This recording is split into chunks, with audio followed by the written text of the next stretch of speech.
Ion তুমি দিদার কাছে সাহায্য করে দিচ্ছ? কুড়িয়ে দাও, কুড়িয়ে দাও, কুড়িয়ে দাও। দিদার কলাইগুলো কুড়িয়ে দাও, কলাইগুলো ডিবাটে কুড়িয়ে দাও, কুড়িয়ে দাও, দাও না। হ্যাঁ কুড়িয়ে দাও, দিদাকে সাহায্য করে দাও কাজে।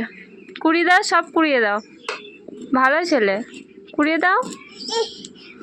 কাকাইকে ডাকতে যাচ্ছে, কাকাইকে, কাকাইকে নিয়ে এসো। কুড়িয়ে দাও, কুড়িয়ে দাও, সব কলাইগুলো কুড়িয়ে দাও। তোমার মাথায় আর লাগছে আয়ন? তুমি ওটা পারবে না, তুমি যেটা পারবে সেটা করো। কুড়িয়ে দাও ওইগুলো, আয়ন কুড়িয়ে দাও।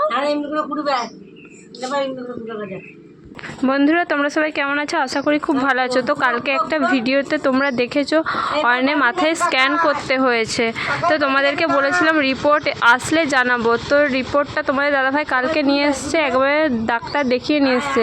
তো ডাক্তার দেখেই ওকে বলেছিল যে মাথায় কোনো মানে অসুবিধা হয়নি, যেহেতু কপালে লেগেছে, তাও তোমরা একটু রিপোর্টটা করিয়ে নেবে। তো রিপোর্ট করিয়েছি, স্ক্যান করানো হয়েছে কালকে, তোমাদের দাদাভাই রিপোর্টও নিয়ে এসছে। তো রিপোর্ট ঠিক আছে, মানে মাথায় কোনো চোট লাগেনি। তোমার মাথায় ব্যথা আছে অয়ন? কপালে লাগছে? কোনখানটা আও হয়েছিল দেখিয়ে দাও তো, কোনখানটা লেগেছে দেখিয়ে দাও, দেখিয়ে দাও। তো যাই হোক বন্ধুরা, ঠাকুরের রাখা কিছু হয়নি, রিপোর্ট ঠিক আছে। দেখো অয়ন ওর দিদার সাথে কলাই ভাঙছিল, এখন ওইখানে যে বসে আছে। চলে এসো, এখানে বসে আছো কেন? ঠান্ডাতে বসে আছো কেন? চলে এসো এদিকে।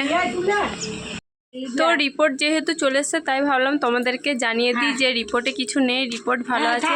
তোমরাও চিন্তা করবে, কারণ আমি ভিডিওতে যেহেতু বলেছিলাম, তাই এটা আমার জানানোর মধ্যে পড়ে। তোমাদেরকে সবটাই যখন বলেছি, এটাও শেয়ার করে দিলাম। তো সবাই ভালো থাকবে, সুস্থ থাকবে, টাটা।